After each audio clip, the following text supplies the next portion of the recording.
Welcome to Jazz Therapy, where we explore depth psychology, spirituality, and jazz. We talk with people on their path of individuation, Carl Jung's concept of becoming authentically who you are meant to be. Individuation is the process of how we integrate the unconscious and conscious aspects of our psyche. It's not about becoming perfect, but about becoming complete.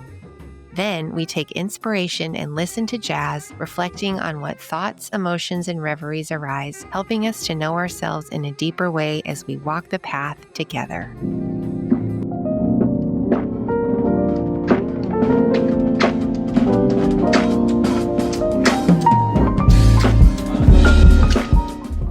Brother Ruckus was born on March 5, 1992 and raised in Miami, Florida, where he has been playing drums since he was 2 years old.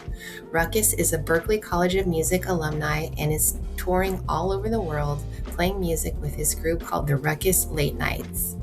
Performances have included collaborations with artists like Tia Fuller, Joey Alexander, Prince, Mike Mitchell, Herbie Hancock, Bob Reynolds, Billy Childs, Wynton Marsalis, and many more at esteemed venues such as the Montreux Jazz Festival in Switzerland, Blue Note NYC, the Umbria Jazz Festival in Italy, and many more venues and festivals all over the world. You'd love the books you'd read, and now you're gone. I can't go back. Ruckus enjoys sharing his gift with all types of different communities and wants to bridge the gap of success between young musicians and the professionals.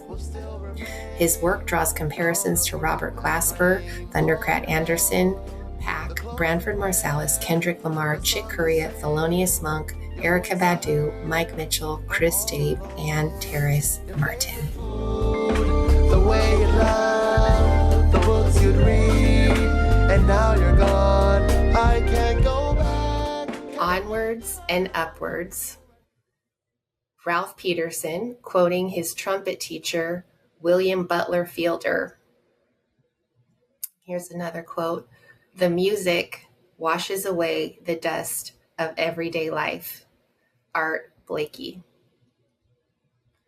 Jazz music comes out of the Black American experience. And finally, I don't play music, I pray music. Rodney Ruckus. Well, everybody, welcome to Jazz Therapy. What a time to be here. I'm so grateful to be here today again with my wonderful guest, Brother Ruckus. Yeah, pleasure to meet you. Pleasure to be here. And as everybody knows, I love quotes. I love to get quotes by the artists that we're going to have on this show. And so, Brother Ruckus, I can read these again. I'd love to just hear what comes up when you hear these quotes, and then, we're off to the races. Well, yes. Well, thank you so much, first off, for having me here. It's an honor to be another voice and the greats that's been on this interview. I've seen some of your interviews with a lot of the greats, people I played with and people that I admire. Yeah, starting off with like one of my, I heard this quote growing up, in college, being around Ralph Peterson. So upward and onward, onward and upward. And, would always tell us that. And also all my teachers, Tia Fuller, all these teachers were at Berkeley. They would always say certain things like that to us. Herbie Hancock, Joe Lovano, Danilo Perez, and the Global Jazz Institute at Berklee College of Music. But, and then that last one that you mentioned, yeah, I just remember being around Robert Glasper, and hearing him talking about praying music, and I'm just like, yeah, I don't play music. I pray music. I need to bring this circle around. I used to be very religious, as everyone, all these musicians grow up in church, and I found my way to make that full circle for me, where it's like, it's the same thing, but I get to channel everything that I learned when I used to get on my knees and pray and pray to God, now I get to channel that and play drums and pray on the drums and pray through music, and yeah, definitely a blessing to hear that quote. I don't play music, I play music. I think we all have to learn that. I was just so deeply struck by when I heard you say that because I feel like you just put into words like essentially what I consider jazz to be, which is this beautiful art form created by Black Americans that comes from the divine. And so when you said that, I was like, oh, I have to find a way to see if I can speak with him and interview him. Oh, nice. That's all right. This is right because I mean, with what you're doing with the music, bringing in you know, jazz and spirituals, I think it's a blessing to have that around, because a lot of people have lost that, I feel. It's so important and it's essential in jazz. Um, you grew up in a musical family in Miami. Your mom was from Haiti. Your dad was from the Caribbean. And I heard you say in an interview that you were 5 years old, something like that, playing drums in church when you were kind of like discovered, and that the producers like begged your parents to let you go out touring, and it went on for like 4 months, and then finally, they relented and you went on tour, and that continued for most of your childhood. And I can imagine that this really shaped you as an individual, as an artist. And I'm so curious about what this deeply rich and complex experience was like the kinds of music you played, all the travel, the locations, not attending traditional school and having kind of like a normal childhood and just having this really unconventional experience. Yeah, well, I really appreciate my mother. As I'm about to be 34 in March, I appreciate her because like uh I'm touring right now. I'm in Toronto and I'm in a hotel, and so I don't have a chance to practice a drum set in a small hotel room, and I have to play a show tonight, So with that being said, just all those years that I just spent practicing since I was 3 and 4 or 5 years old, um, my mother making me be homeschooled, it was definitely a blessing because I was able to just spend years of practicing and develop basically muscle memory. And now, like, we don't have the luxury to have drum sets everywhere we go, So, like, that was definitely a blessing to be homeschooled and my mother to cultivate like music being the first language that I know. Um, and it happened very fast. I will never forget the first time I like remembered I liked drumming, and I sat on my uncle's lap and I just knew that I knew I'm gonna be doing this for the rest of my life. I was 2 or 3 years Wow. old in church, and it Wow. just took about 2 or 3 years after that for someone to see this little baby kid playing drums, and all of a sudden I just remember 5, 6 years old. I'm crying on all these flights, and I got taken to France to be part of a band. And it was a Christian rock band, and we lived in France, but we Wow. played all over Europe, Portugal, Poland. Like we went all over Europe, Italy, London before it was Brexit. So yeah, basically from the age of 5 years old to 11, I was just thrown into this rock band, and I had a nanny, a school teacher, and two security guards with me for 7 years, just traveling. Wow. So you're just really kind of a citizen of the world and international in a way. I'm just trying to put myself in the shoes of just being so little and having to deal with the schedule of touring, and then you're soaking up all the culture and doing the music, and just what that was like for you. Yeah, I mean, I'm still, if anyone who's close to me, all my friends, or if you get to be around me before I fly out, I don't know why it still happens. It's the weirdest thing. I get I get sad. Who cares? Okay, I get a little bit sad. I don't know why. It's like the weirdest feeling because I'm leaving. Packing up is so weird for me because since I was 5, the stories, the videos of me grabbing the walls. No, I don't want to get on the flight. And every flight was like me crying since I was 5 till I got older, and it still has like a feeling in my heart sometimes when I'm as a 30 in my 30s. But yeah, it was a blessing for me to like, you know, a lot of homeschool kids. I won't say a lot of homeschool kids have personalities. They have great personalities, but because I'm homeschooled, I get a lot of jokes for who I am. But then I also get people to be like, you're not weird. I'm so weird. But they said, you're not weird. And you know, it's a blessing that, you know, just traveling, cultivating myself with different cultures and getting myself acquainted with just people from all over the world since I was 5. And it was a Christian rock band. It was all about healing. It was always about like, you know, just edifying whoever we're performing for. So it was a blessing to learn that at the age of 5 and to know that this is my job, not just a drummer, but I'm a healer, you know. And yeah, definitely a blessing. I've been praying music for years and didn't even know, but Well, that totally makes sense that it would be psychologically hard while you're getting this education of the world and musically, and then I imagine you're also probably around adults like most of the time. yeah, it's kind of weird. I like never had kids my age growing up. Like, and as a 30-year-old man, I can't call like some of my high school buddies because I didn't really have high school buddies. You know, I have like a band. I have like 5 or 6 high school buddies that I could call. You know, and then I have a couple people, but like I don't have like a plethora of high school buddies. All my friends were like mentors, like 6 years, 10 years. 70 years older than me. You know, I lost friends at a young age because these guys were way older than me. So, yeah. Well, and on this show, as you know, like I love to talk to people who are on their path of individuation, which is the Jungian term for all of us walking our spiritual path, our life path to become authentically who we are. And you've had such a unique journey.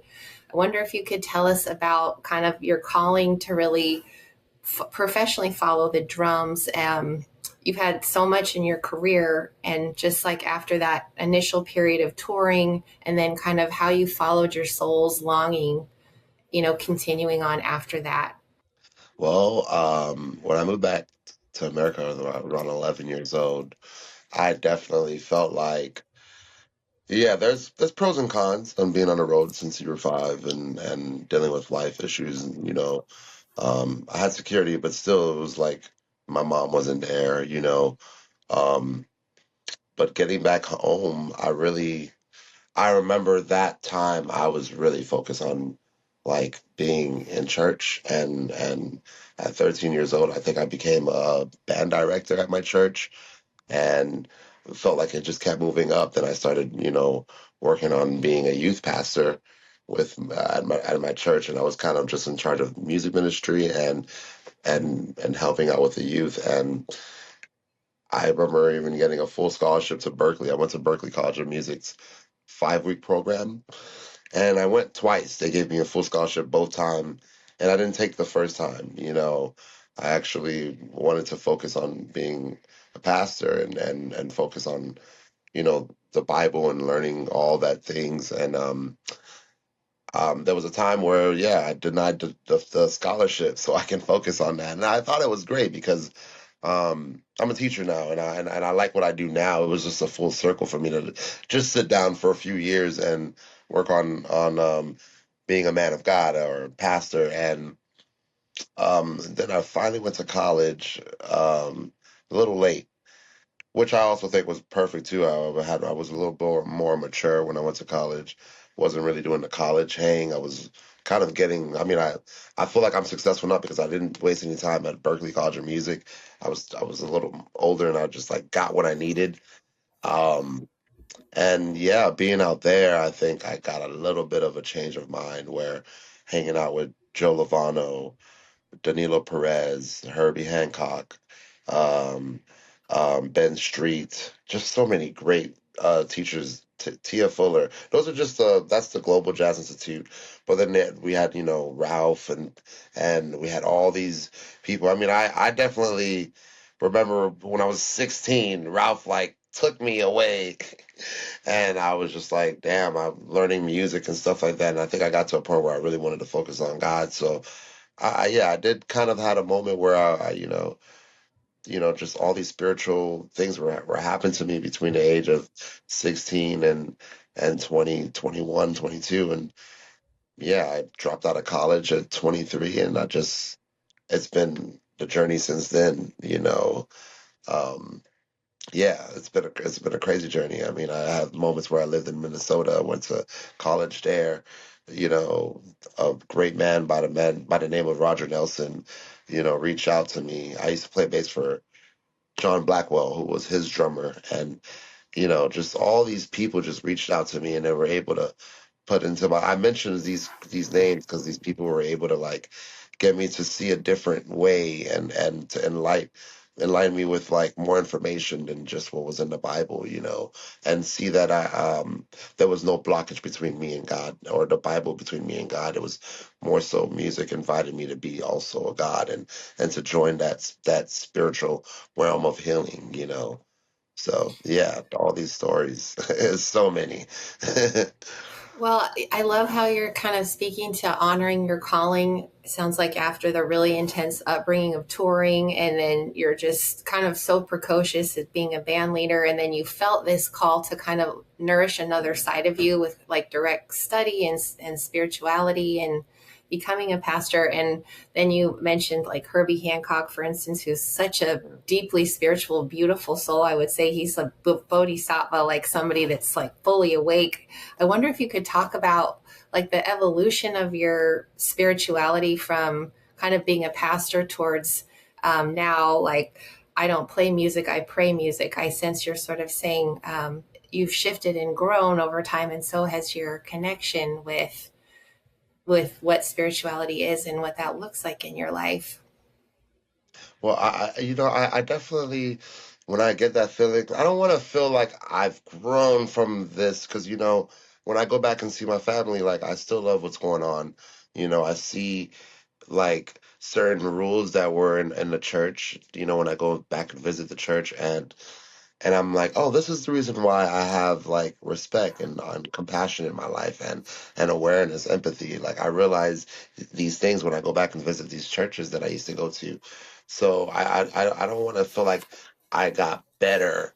Everything is leading the same way, but because I've been playing music, I never knew the effect of music being so powerful. And I used to read the Bible, hearing David play the harp, and it was always the drums in front of the army. I never understood how powerful music was, and I think when I went to college, I understood. I started to comprehend like the power of music and what it can do for myself, continuing to play, of the healing that comes to me, and what it does to others when I play. Also learning how to voice my what I'm saying musically, which helped me to write songs and lyrics. And yeah, all these things played a role, just being around these spiritual people. I remember Ralph Peterson, Herbie Hancock, Danilo Perez, Tia Fuller, Terry Lynn Carrington. These teachers, they would be performing, and they would stop, and anything they said was of edification. Like, I never knew anything that was about bringing you down, and it was just always a word. Sean Jones, it was always a word from the Lord, from as deep as music can get. And as you said, these quotes. I mean, I lived in the quotes, being around those guys, and yeah, I mean, yeah, I don't want to say I got better, but I definitely felt like these humans who are, some of them are still alive, but or we can see the power of their music and how long it's lasting and forever. These humans just gave me the awareness that was already there, and it just helped me to understand that I can also use the musical power. And I use the word also because we all we're all going the same place. And so I wouldn't necessarily think I got better or I've grown, but I definitely just became of the awareness of music power, the power of music. But I think also the word awareness, like, that's everyone just has to grow, and that's where I think I've grown, is just being aware and having great awareness. Well, I love that. And I think what I'm hearing you say is that like after studying and becoming a pastor and then going to school and working with all of these really amazing musicians like Herbie Hancock, Ralph Peterson, Tia Fuller. I know you even worked with Prince for a time. Like there was a almost like a synthesis deep within you of realizing that music was going to be your kind of spiritual calling, like to share yourself, and your past and your values were going to just kind of emanate through the music, through the art form. And that became like something you were aware of at a more profound level in your evolution as an artist. Pretty much, I mean, it's inevitable. And then also, like, when you know your roots, I watch my mother, when she passed away, she was divorced with her last husband, and I saw her walk one with God, and yeah, it was only, and yeah, sometimes God give you that type of, story so that you can learn for yourself, so I watched a woman just be one with God, and I was blessed to see that before she passed away, just to see a human being, not have any, like, not let flesh take over, it was just her one with God, you know. And that's honestly my biggest inspiration, besides all these great human beings are amazing, but like it was great to see her.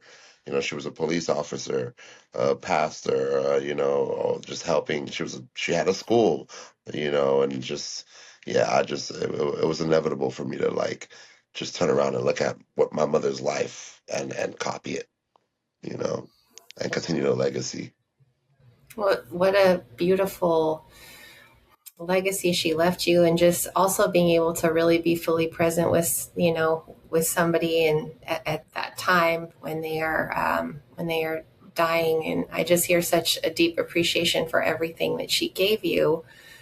I wonder if you could also tell us about the influence of Ralph Peterson, your father, your just Papa. jazz.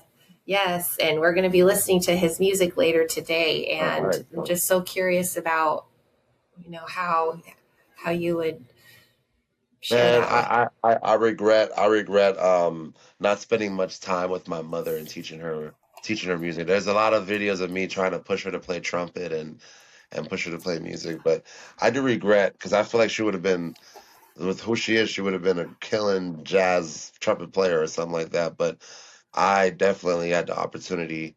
My father left my biological father left me when I was 9 months, and I wouldn't say like left me in that way. Just him and my mother, whatever they were going through, um, and so I just knew that I had a Saturday father growing up or whatnot. But when I went to college, when I went to Berkelee College of Music, 5-week program, this man by the name of Ralph Peterson, I guess I was a knucklehead. I was probably on top of the world, just touring all over the world, and I came to Berkelee just being a knucklehead, and not a knucklehead. I'm a nice dude, but I just felt like, yeah, I'm really good. I couldn't even speak. I had like a speech situation when I was a kid. Also, just like I didn't know what I was going to speak, French, Creole, or English. So I had a terrible terrible accent when I was a kid. Um, and so yeah, it was my playing that was speaking to him, and Ralph, I think, was like listening to me like on one of his first days and being like, "This kid sounds like me, and he's like I need to get him to like lay out his dough because he sounds like a pile of dough, and I don't know for what reason he just saw me. I to this moment I've never asked Ralph what was it that made you want to take me in. I think there was one time he told me like, man, when I met you, you made me want to practice. But I'm like, man, you taught Ari Hone, Mark Whitfield, Justin Faulkner. You taught so many greats. Like, why me? But also when he knew that what my mother was going through, my mother had cancer and really like completely stopped coming to my shows for like almost 8 or 10 years. Like was really dealing with that. And so he just seen that I didn't have no father growing up, the way I act, my mannerism. And so at the age of 16, 17, he was just like, I didn't talk to your mom. And he called my mom, got my mom to say he's going to stay here after the summer camp, and live in his house it was insane just moving in the first day. And that first day, you know, I heard him play drums, and then he walked out the room. He's like, "That's the lesson."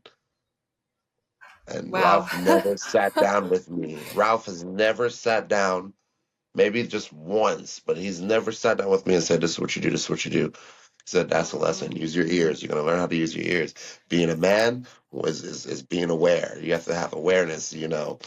And I never had lessons with him. I was in his ensemble sometime, and he would tell me a few things. That was the lesson, but never sit down with me. And it was just always be aware, you know. And you know, when you wake up at 5 o'clock in the morning, you hear Ralph buzz roll, you know, and just like, yeah, basically talked to my mom, adopted me, and took me into his house. And I was living in Boston and just like learning how to play drums. And a lot of people don't know these things, you know, because it was kind of like weird for me because I was living in Boston and I was very sad, like being away from home. Again, I felt like I was a child just being taken away, but it's the best thing, honestly. You know, when I look back at it, you know, I was a nice kid, but I needed Ralph to understand, like, I don't need to be nice to everyone. I don't need to be a yes man, and you know, and Ralph's teaching. Everyone could tell you there was barely any drum teaching. Like you're gonna hear the drum teaching. It was more about life. He's gonna make sure you're gonna understand life, and I think when I came into his life, he was on the cleaner side of things and with drugs and trying to, you know, and his health. And so we met him at just like, yeah, I play drums, but I want to stay alive and like take care of your life, take care of your body. I was 364. Wow. I was a whole year. I weighed a whole year. I was 364 pounds. And um, yeah, just Ralph and I, just being around him, the taekwondo, the working out, you know, and I lost so much weight just after meeting him, being around him for those years. I lived with him for about 2.5 years, and then I got an apartment that he helped me get. Yeah, it's a blessing. It's been 5 years. Next month is going to be 5 years since we lost Ralph Peterson. And I had a blessing just being with him. All those teachers knew, you know, I didn't have a place to stay. When I went to Berkelee, you know, that like Ralph would just take me in. You know, I came to the summer camp. I didn't have a place to stay. I had a friend that lived very far that I was staying at, but like, and during those times, I needed a ride to go far, but he just took me in. It was just like from summer camps, you know. So if you watch, well, I wouldn't advise anyone to go watch the Ralph Peterson funeral, but like you can see it, you can hear all those things that I said a lot of stories, you know, from being around Ralph, you know. It's just, yeah, if you know, you know, and he made sure he impacted everyone's life, you know, whether you liked him or not. You know, there was just he was that's what I know is to be around my friends and to push my friends now and be impactful anywhere I am, you know. Yeah. So, yeah, he just had an absolutely, it sounds like, profound influence on you. I heard him say in an interview that, he was so deeply influenced, of course, by Art Blakey and Art Blakey's also legacy of nurturing the younger generation. And it sounds like he not only saw just what an amazing talent you were, but he felt just like a deep love for you. And I hear that you had that for him. And I'm so also moved, For especially, everyone too. I yes. mentioned Ari Hone, Justin Faulkner, Mark Whitfield. So many drummers has come under that you know that man. Well, he embodied the legacy of being a jazz messenger, and also as a parent, I always learn from my guests, and I've already learned so much from you, and even just what you said about like your dad Ralph, like how he would model for you rather than like telling you this is what we're going to do, or like it was he was embodying who he was, and that ultimately taught you. I think that's so good for me to hear as a parent, because as they say, it's our kids watch what we do. It's not always what we say. Right, right. And A teacher he, can teach out of a book, but an educator, you know, will educate you with their life and how they walk, you know. It's insane how he did that. He was able to live the life he was talking and not just teach, but educate us, you know. But he was also a true Art Blakey. He gave us the opportunity to touch and feel what Boo Hana, Boo, we got a chance to be around Art Blakey just being around him. He gave us the Boo energy. Boo is Art Blakey's nickname, Boo Hana. He gave you the transmission of the spirit of Art Blakey, and I feel like I absorbed that essence that your father was able to emit, hearing him speak and just watching him play. Yeah, definitely. As an artist, you are politically outspoken. For example, I watched a concert that your band did at Monk's in Austin 3 years ago, and you lamented the loss of access for abortion for Texans, for millions of women. And also in that same concert, the vocalist, Jorian Dawson, he sang about the murder of George Floyd and police brutality against African Americans. And you also then were exhorting the audience at the end to do things like donate old unused instruments to schools or try to be involved in their own civic way. And I also just was going to read you this quote by your dad and then have you just comment on it and why being an artist who's politically involved is so important. And this is from your dad, Ralph Peterson. This is from an interview he did, and I'll put the link for everybody if you want to watch it. Right close before he passed, your dad, Ralph, said, "A lot of people refer to my art as explosive and aggressive. It makes people feel uncomfortable. But we have a long history in this country of folks being uncomfortable with the sound of the drum. That's the first thing they took from us when they brought us here. So the legacy of that exists in all kinds of critique and assessments of music in general. But you can't point to any major change in music without seeing any major change in the role and functions of the drums. It's all connected. I love this country. I am an American. It gives me the right to call it on its crap. Each of us has to process it and deal with it and work ourselves into positions of influence that we would only be stupid to give up, because some of us now sit in a position to affect change on the minds of other young people." I was like, wow, it almost just makes me cry. Yeah, I wish he was here, because this, I'm not gonna lie, I'm actually disappointed in what's going on in the music industry. And I think that's why I have been a little bit more outspoken, because of what I'm known for, Ralph standing up and speaking up. And I'm not gonna lie, I'm pretty disappointed with the music industry. Although we have a lot of people that are working and doing what they have to do, but I do feel a little disappointed, especially at my heroes. I don't really hear none of my heroes saying much about that, and so hearing this, this is what Ralph prepared us for, he prepared us. He was building young women, young men to be leaders in the communities, to build their communities. And that's what he was preparing us for. And that means, when certain things like this happen, we can access the Nina Simone quote, to write music that reflects the times, which we had people like Gil Scott-Heron, Stevie Wonder. These people were writing music about the times and were able to change the music. And not just music, too. Basketball players, Bill Russell, hand in hand with Muhammad Ali, these guys use their art, to fight this. And like I always say, I did one video when George Floyd passed away or was killed. Sorry. And that one video was able to get my name around the whole world and to start me up as I started getting booked under my name, and from this one video, I was able to have this great, musical lifestyle that I have today. Also with everything before, but it just seemed like I made a little video and I sung a song and I played drums. Oh, I did play drums on that, but it was just like a little video that changed everything for me. And I just had to use that same effect, and I'm just gonna now use that same effect on making videos on, not only police brutality but DHS and ICE brutality, and knowing that it doesn't just start with them or Christy Noam or Tom Homan.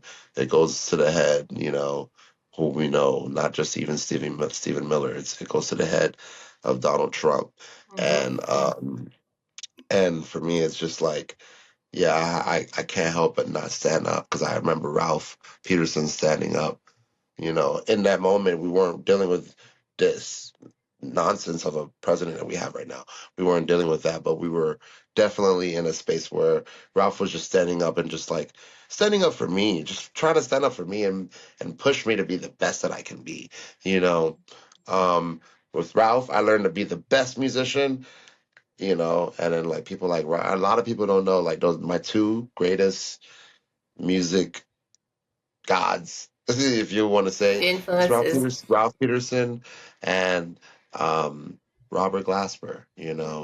I think with Ralph Peterson was like a musical father figure for me, and Robert Glasper definitely is like funny, but like a mother figure for me. With just the compassion and like the beautiness of how he teaches, um, the chords, the harmony, the sensitivity.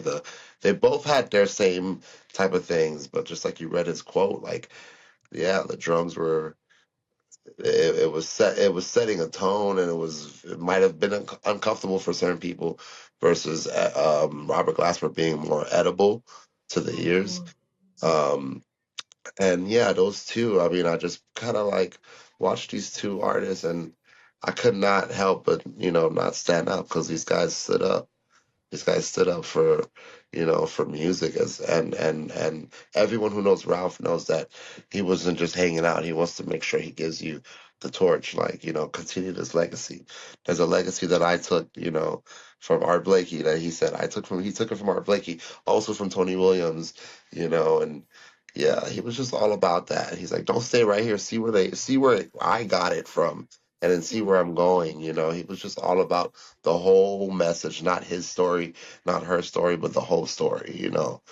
So That's the yeah, spirit of onwards and upwards. yes, And you're talking also about the persecution of our immigrant brothers and sisters, what ICE is doing, the growth of authoritarianism. And I wonder if you could tell us sort of how you use your music and the plans you have. We talked a little bit about this.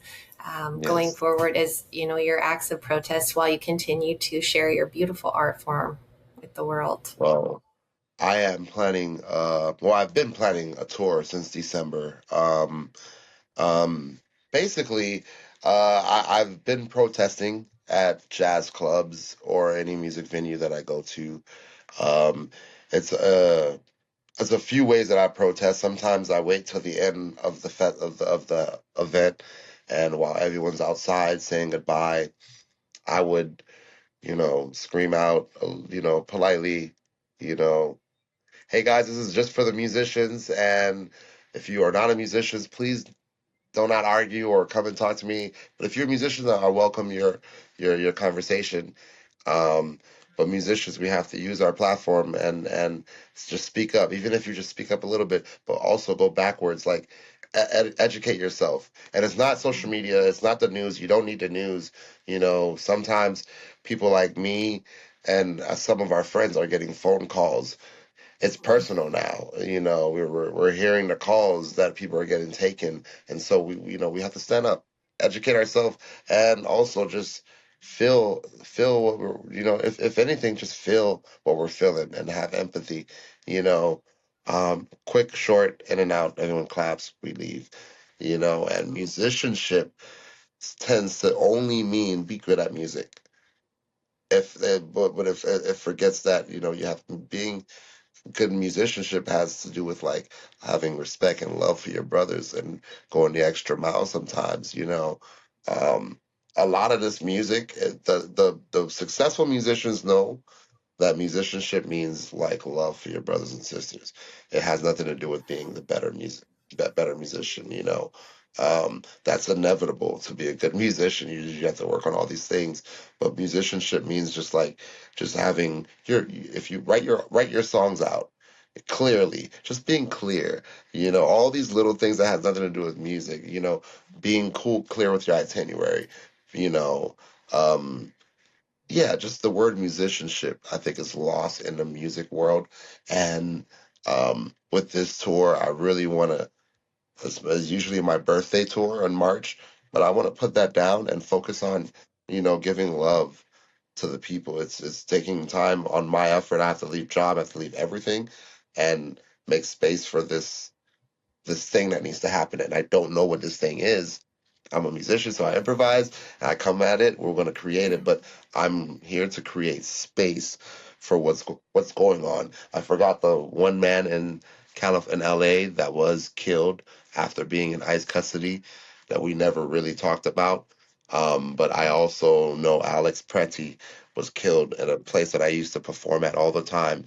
I used to go to Glam Donuts when I was vegan, eating at over there. Or I would walk through from Ice House music venue to Glam Donuts to eat, some donuts when I lived in Minnesota.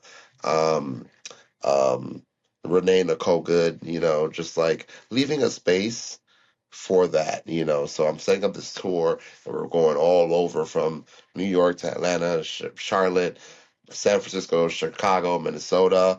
They reached out to me. We'll be there, Minnesota, and I have all these places that will be playing: Portland, Eugene, all over California, Texas, and I set it up.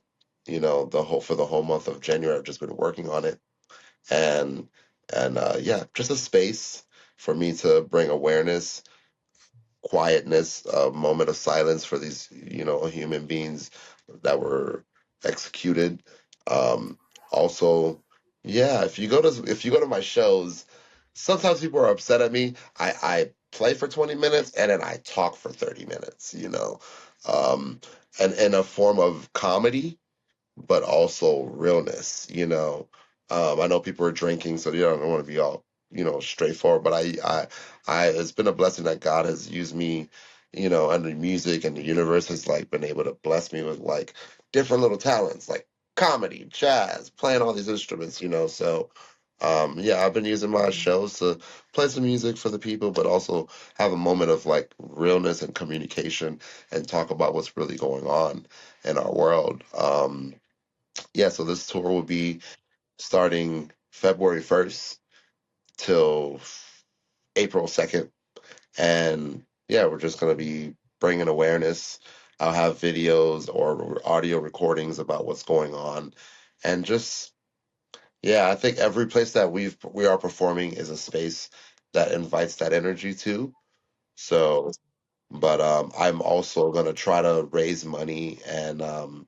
online so that people can donate because this is definitely gonna take a lot of like I will try to go to some of the protests while I travel, but it's definitely gonna take a lot of money to like pay for these. Like I'm literally donating and giving back to the community by flying to these places, staying at hotels, trying to stay safe, probably not even take public transportation and would have to like always rent a car or some sort and because it's scary out there like if Renee Alex can just get killed like that and I'm also afraid because I've never been arrested. I've never been like touched in that where someone like grabs me and tells me you don't have freedom. Like I'm an artist. I've been privileged my whole life, So yeah, I definitely don't know how I would react, which is why I'm like, wow, this is why Alex Prezi died. Like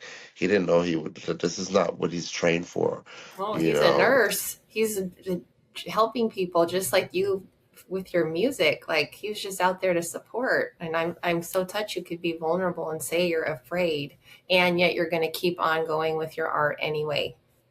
No, for sure. I mean, yeah, fear or nervousness is also part of the music.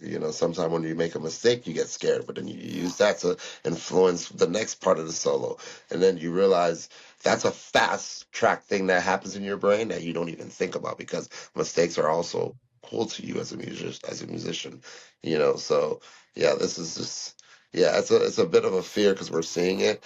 But actually, yeah, I'm talking about it, but I'm not really thinking about it. When I saw it, I only felt the motivation to do this and get out there too. When I saw those guys, those wonderful human beings get executed, it pushed me to get on my phone, call the venues, and let's go. My other form of protesting is also a very spiritual thing that happens to me.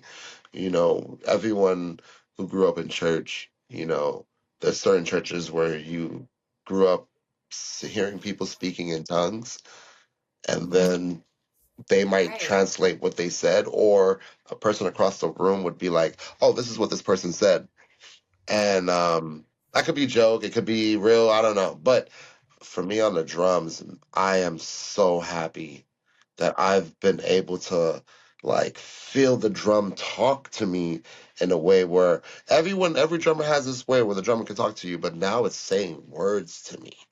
The drums would say rhythms, but now it's saying words to me. And also, like, also I'm learning all this information and then just becoming a baby and forgetting it all. And my ancestors, it's like letting my ancestors, falling in the hands of my ancestors and let them speak through me. And it's insane. And where I can't even take a regular solo sometimes because once I start doing solos and the energy creates itself in the form of me stopping the solo and speaking to the people in the midst of my solo, and also, yeah, I can't help it. I lost my mom, so I feel so bad for these kids who lost their parents, and yeah, I can't help but stop playing my drums. It's not about my drums. It's not about the music. Let me just say something for Renee Nicole Good. Let me just say something for Alex Pretty. Like all these people coming out here trying to play music and it's sounding great and it's amazing. It's also honestly amazing, but it's time for us to be real. Like there's something going on. We are at war. This is not normal times. I say this with everything I believe in. I'm not trying to, it's like yeah, I don't know what other way to say this. We're at war, but we're told that we're not at war. People are dying, innocent people are dying. We have innocent people dying overseas by us. There was 75 to 100 people killed in Venezuela by Americans. If they're trying to do this Greenland or Iceland, if you can get his words straight, like they're going to be death in Greenland if they go in there. So it's like we're just in this world, no one lives matter according to Trump's now, and it's so unfair. And that's not the way our life is supposed to be. That's not America. And we know Donald Trump is working for Putin. We know, yeah, it's just so sad. Like it shouldn't have happened, But I'm saying that because I know so many people who voted for him who are illegal immigrants, who are parents, sons or daughters of illegal immigrants, so sad. But yeah, so I'm doing this tour. As you can see, it's hitting me personally, and it's real, So yeah, I'll be doing this tour to bring awareness and leave a space to whatever that is, because everyone feels choked up like I am choked up right now. Everyone feels so hopeless at it. While we're so strong and believing that there's a light at the end of the tunnel, you still are human and you feel hopeless, So yeah, definitely doing this tour so that I can bring awareness and space, to what's going on right now. Well, 100%, I can fall into that hopelessness too. It's a normal part of our experience, and everyone go out and see Brother Ruckus play. I'll link to his website so you can see where he is going to be playing and get out. And I think one thing already, like there's always like a main message that I learned from my guests. And what I'm deeply getting from you is that all of us, whether we're an artist like you that has years and years of training and a big platform, or we don't have as big of a platform, we can all do something to make a difference and stand up in our own way. We can all just do something. And I'm going to carry that so much. How about if we just do a quick little Metta meditation? We'll send some love and positive energy to what's happening just for immigrants right now. And then we're going to listen to some music, everybody, because that is the therapy part of this show, is the jazz. Jazz will uplift us, revive us, give us the spiritual juice to kind of keep going while we just also celebrate in the joy and beauty of today, specifically the drums. We need that explosive, aggressive energy, which is the very life force itself. So if you're walking or driving, you could just skip to another part. This will be short. And so we'll just close our eyes for a few minutes. And this is a Metta meditation. It's a Buddhist loving kindness meditation. You don't have to be Buddhist to do it. And we'll just do this. So I want everyone to just drop into their heart space. And also I want to say I'm not a religious leader. I'm a psychotherapist by day and a lover of jazz, and anyone can do these meditations anywhere. And that's also the point I want to make, even if you're just, walking in your car, whatever, and it still makes a difference. So I want you just to imagine your heart chakra area, which is green. And I want you to imagine that your whole entire body is being filled with a beautiful golden light. It's up through your chest, arms, neck, and head, all the way down through your groin and feet. And we always start with ourselves, and you can repeat either out loud or silently. May I be peaceful, content, free from danger, and liberated.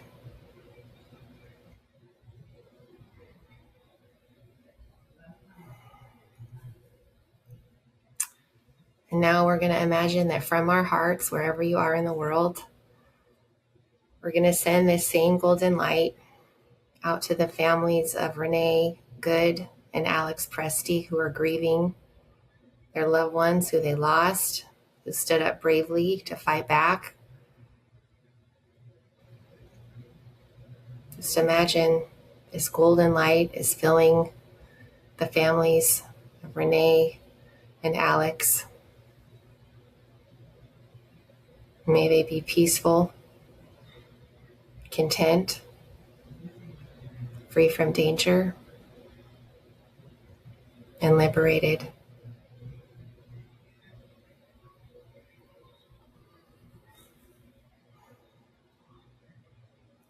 And now I want you to imagine wherever you are, just send from your heart the same golden light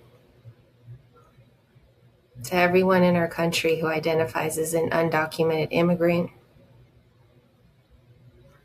children, adults who are living in fear. And there are brothers and sisters.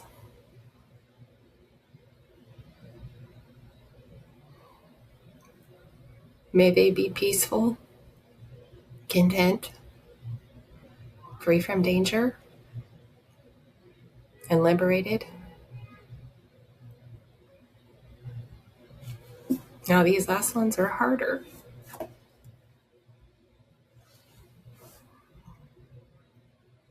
For everyone who works for DHS and ICE, send this golden light to the hearts of all these individuals who deep down are good people.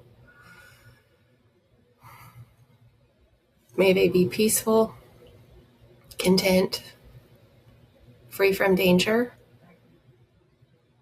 and be liberated.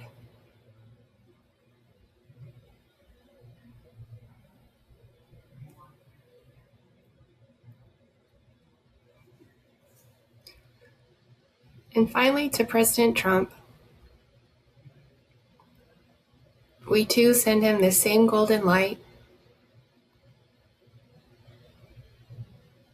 May he be peaceful, content, free from danger,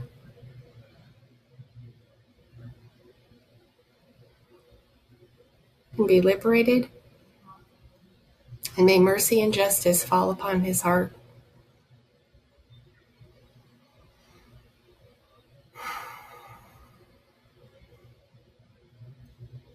If you cried like me or had big emotions come up, it's okay. We welcome all that. And just take a couple more breaths. And we'll just come back to the present moment.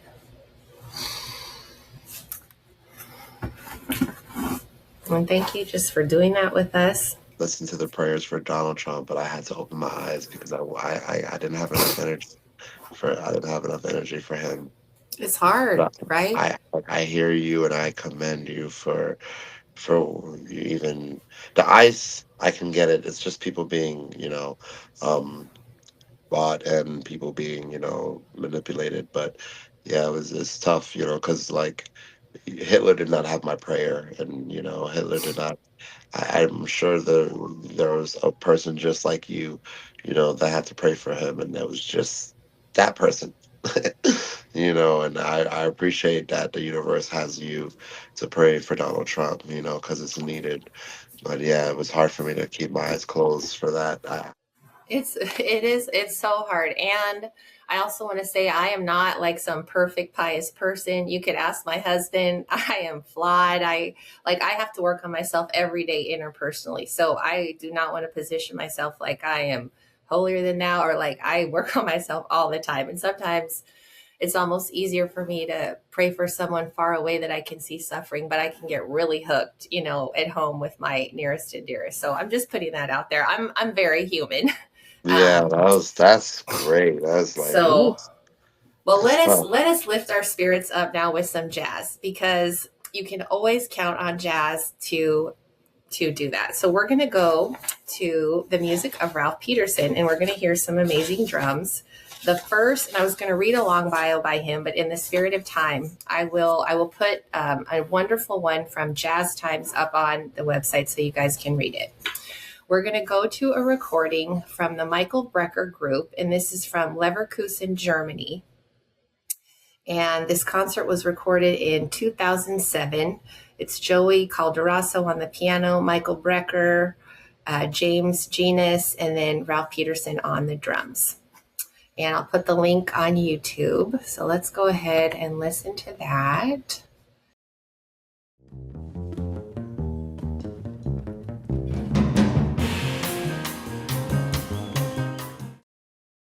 We heard, I'll get the name of this track, El Nino. Okay, so yeah, just let's see, stop sharing. Your thoughts, feelings, and reflections just hearing this music. Well, it's been it's hard to listen to Ralph. I mean, I go back to. Yeah, it's hard to listen to Ralph. There's times where I remember I'll tell the story. I used to post a video of me soloing, playing drums, and someone would send me a screenshot. Hey, did you see the post that Ralph commented on your video? I was like, what? They sent me the screenshot. At minute 55:47, that was my drum lick that I played in 1974. He could hear himself through you as you were playing. That's a real dad Oh, thing to do. I was like, oh no, okay, I gotta delete this video. Oh my God, or I gotta delete his post, or what do I do? Let me just delete the video. So with that being said, he listened to me so much that he would find out every moment that I did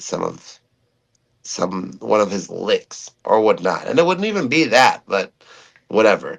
He would pick out anything I would do. There were times where he would show up to my show and I'd be like, "Oh my God, he's here!"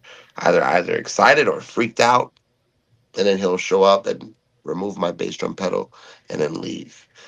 Um, and so that because apparently I was playing too much bass drum, and you can hear the recording. Like I'm like, oh wow, I sound better. But and during the recording, I was just like, what did he just do? I have no bass drum pedal. So little things like that um, made me get to a point where I stopped listening to Ralph, and it was so bad that I did not want to listen to any more records anymore. I stayed away from his shows, and I had a moment. It's like a father son moment where you just need to just move away and get away. And You needed I to did be have on a. your own path. Yeah. That's what I wanted. I was finding, and I'm glad that I did that because he got me onto understanding like listen to music but don't get indulgent and find your own sound. and I definitely remember with the trolling, whatever that was. But that pushed me to like not listen to him play for like probably his last 5 years. I just stopped listening to Ralph Peterson, and um, every time I thought about playing a Ralph Peterson type thing, I did not play it.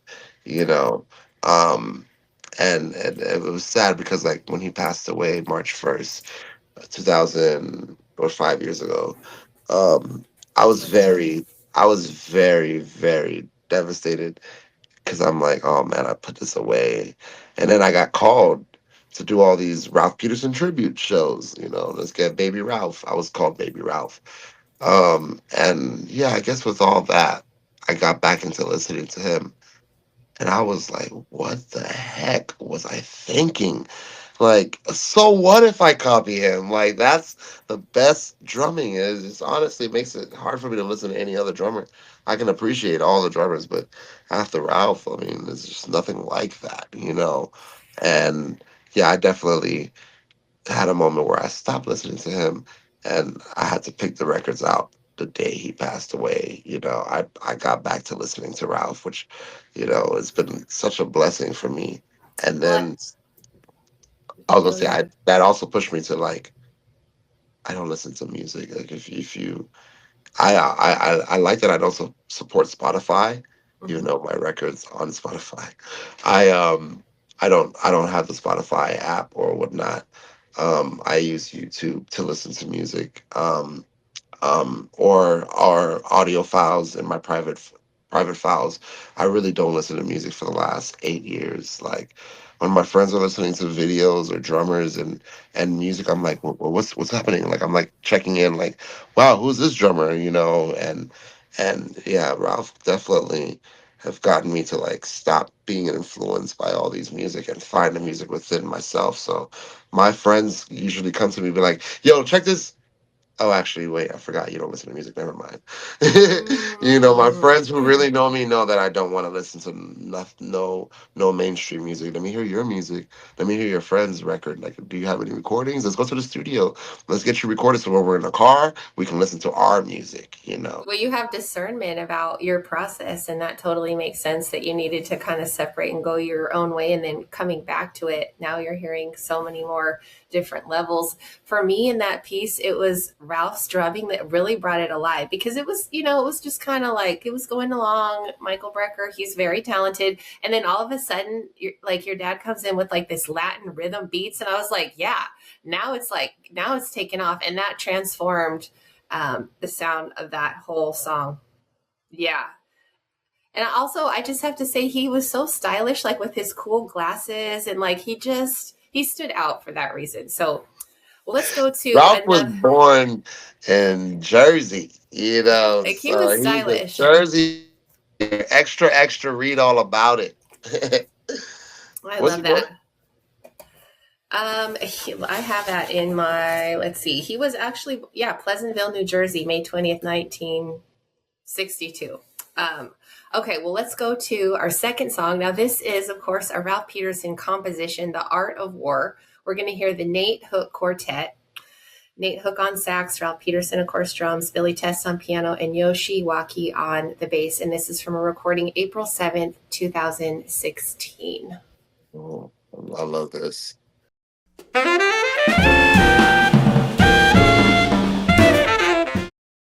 Simply superb. Brother Ruckus, just your thoughts, feelings, and emotions. Yeah, Wow. I mean, that's the song everybody knows him for, and when that song was written, it was a staple. Everything's in there. I'm listening. I'm like, oh wow, I made a lot of money with that. I made a lot of money with that. I also made a lot of money with that lick. I made a lot of money with that other lick. Like, sheesh. I wish I could hang with him now that I'm an adult, like adult. Um, yeah, I was hanging out with this drummer named Jeff Tate Watts, who's a similar drummer. Jeff Tate Watts played for Branford, played with Joey Colorado, played for a lot of great artists, and it was weird because I'm like, oh my god. I stole a lot of things from you. Like, how do I like? Do I can I buy you a drink? Wow, I'm in front of the man who gave. But it's crazy watching this video. I'm like, oh my god, I feel like geez, I've made so much money just doing these type of things, you know. So yeah, and then every drummer, yeah, everything's in there. That's- so musical, you know. He got four drums, and it sounds like he has a six-piece. You know, if you've seen his regular setup, it sounds like he has his eight-piece, nine, 10-piece drums. You know, oh man, just amazing. And then to see him tell me, no, no, don't swing it, don't ever swing it on this song, and then to see him, you know, he told the bass player, swing, swing, walk, walk, walk, walk, walk. So I was like, oh my God, you know, to see him tell someone to actually walk, and to that's probably the only video where you could see, you know, see him swinging on that song. But he called that beat swunk because it's a swunk, it's swing and it's funk at the same time. And so I love and it's a that. swirl, it's a swung, it's a Swunk. swirl of music, you know, and it's like, yeah, you have to swirl the jazz and never let it go to a swing beat. And I seen it. If you listen to the record, it's like that. You know, they walk for 2 seconds and they go back into playing, but can still keep it in time. But it's really cool to see him yell out on the video and say, walk, walk, walk. Well, oh man, I just feel so alive when I hear that. And of course, this version of the Art of War is going to be, it's different than when he first recorded it when he was younger. And when I hear this piece, like there's such a beauty that, you know, the saxophone, and then we hear the soloist on the piano, and Ralph is kind of like very dignified and like holding it together, and then just like this explosion, and then boom, and then he just brings it right back, like it ain't no thing. Like he can just have that, like he could just go all the way out and then just come right back in and like ropes it all together. Like that is just wow. He used to tell me he has a 2 second symbol, he has a 3 second symbol, he also has a 7 second symbol. You know, just all these symbols have timing, and he knows which symbol to hit. You know, and he'll physically cover it or hold it. You know, he's very detailed. I mean, and then you said it's fashion. Yeah, I mean, Yes. when you see someone walking in the street and they have fashion, there's so many people. Everyone has fashion. You know, whether you wear the same, as everyone has a certain type of fashion. You just walking the street. But with him, it's that extra mile that he goes. You know, he's always gonna make sure someone sees him, and even if he's back, he's in the back holding it down as a drummer. You know, but he's always in the front. You know, he's a leader that leads from the back. You know, sometimes, but he's always in the front. He's listening. But to much whom is given, much is required. You know, so he's listening to the T of every note the sax player is playing, or if you're soloing, or if you're comping on the piano, or if you're playing a bass line, he's listening to everything. So he's doing that work so that he's able to kind of be the front man while he's in the back. You know. I can see that. I can see that. Yes. Wow. So listen to the original Art of War, like on the album, and then listen to this one, and just, yeah, that would just be a fun exercise in and of itself. Okay. We're going to go to our last piece, and this piece is cool because this is a recording of Ralph and a group at a jazz festival, and there's not that much information about where it is, so you might have an idea, Brother Ruckus, when you see the venue. However, we chose this piece because we can hear Ralph on the trumpet. As we know, he also played the trumpet, and so just another way that he's expressing his art here. So let us go. It's the same show. It's the same show as the one we watched before. Oh, okay. Let's see the Michael Brecker one. So this one. Okay. Yeah, there's nothing in the description. We're gonna listen here. And Usually at the end of a concert, Ralph Peterson would always go grab his horn and play the last song. Thank you very much. Ralph Peterson on drums. wow. Well, he really could do it all, as we just saw here. So, Brother Ruckus, just seeing him, I feel like I saw almost like softer, more feminine energy almost in this, like coming through the trumpet. And it was really lovely to see almost like a tenderness come through him.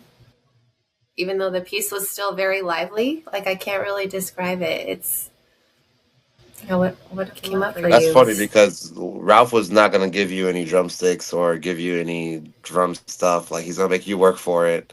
But when it came to trumpet around, he'd be like, "Hey, I have this mouthpiece. You want this mouthpiece?" To a trumpet player, he was always so sweet. To trumpet players, he's like, "I got this cool horn." Like, oh, I actually love seeing him talk to trumpet player because that's when he was like so peaceful and nice. Mm. but but wow. I mean, the reason why I realized it's not about music. It's about praying, and he brought it full circle, and he's been had it full circle, just, you know, work on himself. Like he was 17 to 20 years clean doing taekwondo. He has so many kids all over this world that look up to him, and he did the full circle. I mean, it's not about music. It's about being the best human being possible, and there might not be a right way or wrong way to do it. It might have some. We all fall short, but yeah. In retrospect, he basically just that's just how you're supposed to do it. Just learn the music, be the better human being, be really great. Like I watch him, be like the little Ralph. Everyone had a little bit of his rough edges. Just the same way he played the drums was the same way he had a personality, and also with the way he dressed. It's sometimes it was just his way or no way at all, or there was no other way. You either go his way or you don't even exist. but and that's the truth. Who cares? We could talk about that. But but at the same time, like his way was pretty wise. This man, this man worked on himself. And when I watch this, I'm like, yeah, that's the reason why I play keys. That's the reason why I play all these instruments. Because, yeah. And also, again, our lesson was never drum. It was play bass. I grab the bass and then he'll be playing, and I'd listen to him while I'm playing bass. All right, play some piano. Here's this chart. I'm trying to hear this chart. Can you play the chart for me while I play the drums? And I'll play the chart for him. So we did that all the time. Sad that we never got to play in a band together. We talked about that. I got very like I started doing my own thing, but we really talked about doing this band together, and it's like it was a shock to me when he died. 50, in his 50s, like yeah. But that says it all, just like don't it's not about the music. You have to learn the music part, the visual. He had a visual, he had everything, with his business, the record label, Onyx Production.